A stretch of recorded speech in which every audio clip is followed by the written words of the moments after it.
요새 너 조금 이상해졌어 자꾸만 시도돼. Pelajaran sejarah ini membuatku mengantuk. Untung saja sudah selesai.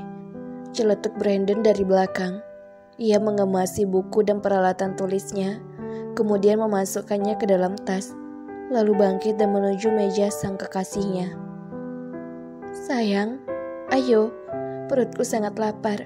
Kita cari makan di luar saja, ucap Brandon sedikit membenahi rambutnya. Laura melihat ke sekeliling. Beberapa pasang mata memperhatikan atau bahkan mendengarkan ucapan Brandon pada Laura. Ada juga yang sedikit berbisik pada temannya yang lain. Brandon mengerti apa yang sedang Laura perhatikan. Ia berbalik dan memandangi mereka yang berbisik atau mungkin bergosip. Kenapa? Apa salah jika aku memanggil pacarku sayang? Kalian tidak tahu, aku dan Laura telah resmi berpacaran.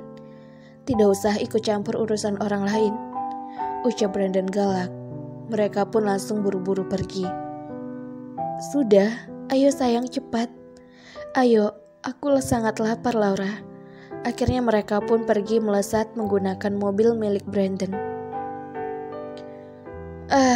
Aku baru ingat kenapa Alfredo tidak masuk hari ini, tanya Brandon dan Laura menggelengkan kepalanya tanda tidak tahu.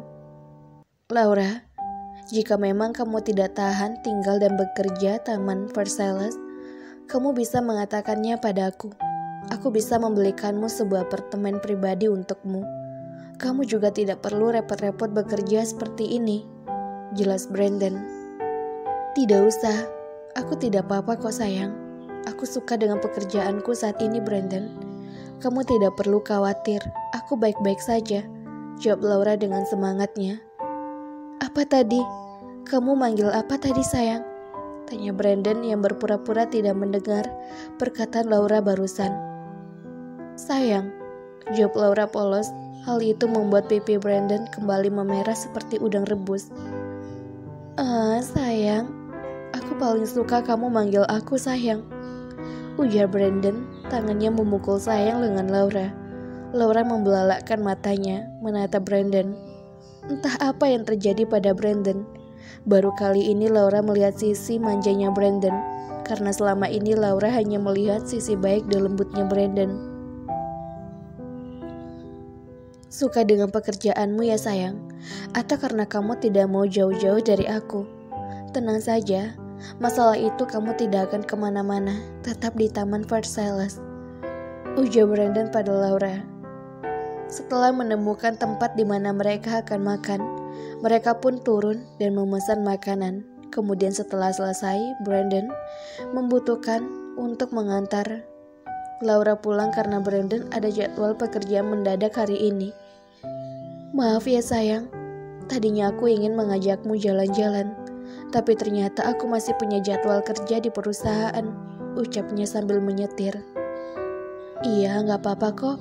Semangat ya kerjanya Brandon, pekerjaanmu lebih penting, jawab Laura sembari tersenyum manis pada Brandon.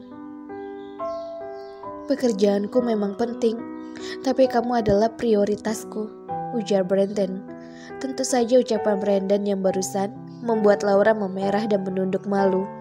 Siapa yang tidak meleleh mendengar ucapan seperti itu dari sang kekasih? Apalagi ini yang mengatakan adalah tuan muda Brandon yang tampan. Oh, Brandon berhenti. Sepertinya di depan ada yang sedang dipukuli, ucap Laura tiba-tiba. Brandon langsung menurut. Ia memberhentikan mobilnya dan memperhatikan apa yang tengah Laura perhatikan. Bukankah itu mobilnya Alfredo? Ucap Brandon. Apa? Tanya Laura memastikan sekali lagi. Seketika Laura melepas sabuk pengamannya dan membuka pintu mobil, lalu berlari ke arah beberapa orang yang menyaksikan tanpa memperdulikan Brandon yang sibuk memanggilnya. Permisi Pak, apa yang tengah terjadi? Tanya Laura pada seseorang yang tengah menyaksikan kejadian itu. Seorang anak muda baru saja menantang seorang preman, dan sekarang pemuda itu tengah dipukuli oleh anak buah preman tersebut di dalam gang itu. Entah bagaimana nasib pria itu, ucapnya. Laura memperhatikan mobil yang tengah terparkir dengan kaca mobil yang sudah pecah. Ia mengamati mobil tersebut dan ternyata memang benar itu adalah mobil tuannya. Laura pun berinisiatif untuk segera menghampiri mereka. "Laura, jangan." Brandon datang dan mencegah Laura masuk ke dalam gang tersebut. "Terlalu berbahaya, biar aku telepon polisi," usul Brandon. Laura melepas pegangan tangan Brandon dengan kasar. "Dan aku harus menunggu sampai polisi datang. Bisa saja Tuan Muda Alfredo kehilangan nyawanya, Brandon." "Tidak, aku tidak bisa menunggu," jawab Laura pada Brandon. Laura berlari memasuki gang tersebut dan mendengar kegaduhan di ujung gang kecil tersebut. Saat ia sampai di ujungnya, ia melihat seorang pria tengah mencoba bangkit dengan terhuyung, penuh memar di wajahnya dan darah di kening dan bibirnya. Itu memang benar Alfredo. Seorang pria bertubuh besar memegang sebuah batu dan bermaksud menghempaskannya, ya, pada kepala Alfredo yang sudah setengah berdiri. Laura langsung berlari dan melompat, menendang pria itu tepat di perut bagian sampingnya, membuat sang pria langsung tersungkur dan menjatuhkan batunya. "Sial, siapa kau?" Tendangannya sangat kuat. Pekiknya, Laura menghampiri sang Alfredo yang sudah tak karuan.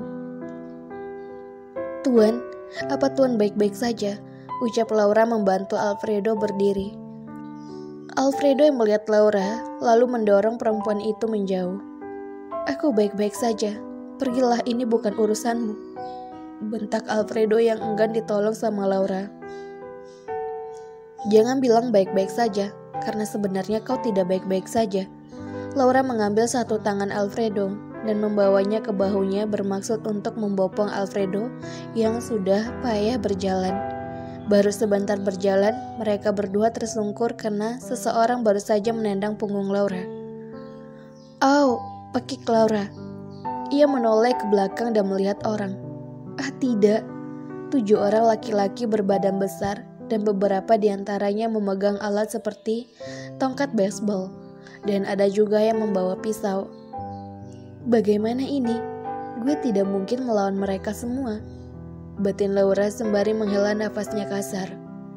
"Aku kan sudah bilang, ini bukan urusanmu.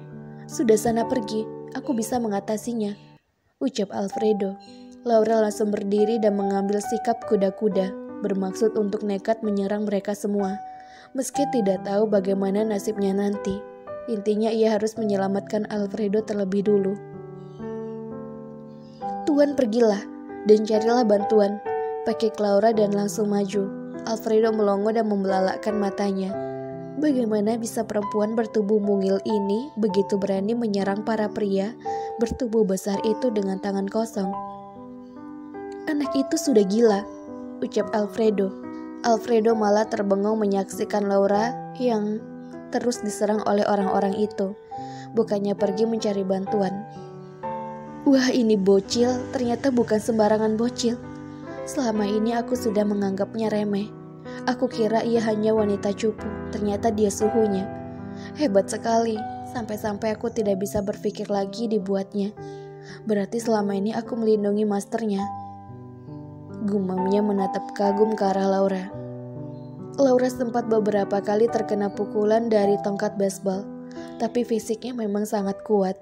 Ia mampu bertahan sampai terdengar suara letupan senjata api di udara, membuat semua berhenti menyerang Laura.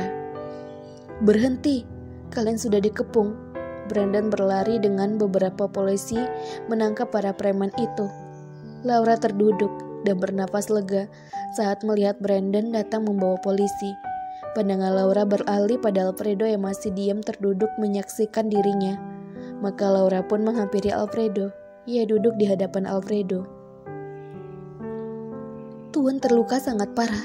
Ayo kita harus ke rumah sakit," ajak Laura. "Kau juga terluka, lihat lenganmu," ucap Alfredo dan Laura memperhatikan lengannya. Dan benar saja lengannya mengeluarkan tetesan darah. Ia tak sadar bahwa ia mendapat luka itu juga. Yang ada di benaknya, saat bertarung tadi Alfredo tidak boleh terluka lagi. Saat Alfredo akan mengambil lengan Laura yang terluka, tiba-tiba Brandon sudah mendahulinya lagi. "Sayang, Apa kamu baik-baik saja? Lenganmu terluka, sini aku obati. Brandon membawa peralatan P3K yang ia pinjam dari polisi yang bersamanya tadi. Brandon fokus pada luka di lengan dan wajah sang kekasih. Cih, sayang, dasar pasangan bodoh, celetuk Alfredo lirih. Tiba-tiba ponsel Brandon berbunyi. Ia memberi kode pada Laura untuk mengangkat panggilan di ponselnya tersebut dan dibalas dengan anggukan oleh Laura. Laura mengambil kapas dan menuangkan cairan di kapas tersebut, lalu ia usapkan pada kening Alfredo yang dari tadi mengeluarkan darah. Alfredo sedikit meringis. Tuan bodoh, harusnya Tuan lari dan mencari bantuan. Bagaimana kalau tadi mereka berhasil mengalahkanku dan menyerang Tuan lagi? Ucap Laura fokus pada luka Alfredo. Padahal luka di lengannya belum selesai dibersihkan. Aku tidak mungkin meninggalkanmu sendirian. Di mana harga diri aku nantinya? Jika aku membiarkan seorang gadis yang membantuku menghajar 7 lelaki bertubuh kekar sendirian, maka selamanya aku akan dicap sebagai laki-laki yang cupu. Balas Alfredo cuek. Tapi setidaknya Tuan selamat, balas Laura lagi. Dan membiarkanmu mati dihabisi mereka karena ulahku, sambung Alfredo yang keras kepala ini. Laura menggelengkan kepalanya. Selanjutnya langsung diam, tidak mau berdebat dalam keadaan seperti ini. Tidak lama Brandon kembali dengan segera membersihkan lengan Laura dan menutupnya dengan perban. Sayang, manajerku menelpon. Aku diminta untuk ke sana sekarang. Bagaimana denganmu? Tanya Brandon meminta persetujuan pada Laura. Pergilah sayang, aku akan pulang dengan Tuan Alfredo. Pekerjaanmu lebih penting, ucap Laura. Tidak mungkin kau bisa menyetir dengan luka di lenganmu seperti ini. Begini saja, aku sudah menelpon supirku dan kamu bisa pulang dengannya juga Alfredo, ujar Brandon dan Laura mengangguk tanda setuju. Brandon mau tidak mau akhirnya membantu Laura untuk membopong Alfredo yang sudah payah berjalan keluar dari gang itu, dan tepat saat mereka keluar supir Brandon tiba. Alfredo dibantu Brandon masuk ke dalam mobil, tepatnya di kursi belakang. Kabari aku jika sudah di rumah, kamu mengerti sayang, ucap Brandon lalu mencium sayang kening Laura. Yang jelas hal itu disaksikan oleh Alfredo dari dalam mobil. Ia meremas tangannya sendiri dan memilih membuang mukanya melihat ke arah lain. Laura pun masuk dan duduk di kursi sebelah supir. Lalu mobil pun berjalan. Tuhan, apa sebaiknya kita ke rumah sakit saja dulu? Usul Laura. Tidak, aku ingin pulang, ucap Alfredo singkat. Laura pun terdiam dan tidak lagi menanyai apapun pada Alfredo. Asalkan kalian tahu, Laura juga mendapat banyak luka memar di wajahnya dan tubuhnya. Tiba-tiba saat hening, ponsel Alfredo berdering. Ia pun langsung membukanya dan nampak panggilan masuk dari kepala bodyguard-nya, yaitu Dahlan. Ada apa Dahlan? Sampai menghubungiku? Tanya Alfredo pada bodyguard-nya Dahlan. Anu tuan, jawab bodyguard Dahlan menggantung, membuat Alfredo semakin penasaran. Anu, kenapa? Tanya Alfredo tegas. Ayah tuan sekarang ada di Taman Versailles. Ia meminta Anda untuk segera pulang tuan. Dan perkataan Dahlan kembali menggantung. Dan apa? Jangan membuatku menunggu Dahlan, tanya Alfredo lagi. Ayah tuan sudah mengetahui tentang asal-usul Laura.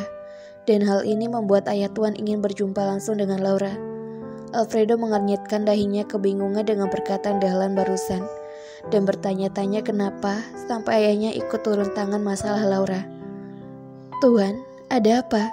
Tanya Laura khawatir. Kau dalam masalah Laura, jawab Alfredo membuat Laura juga ikutan bingung.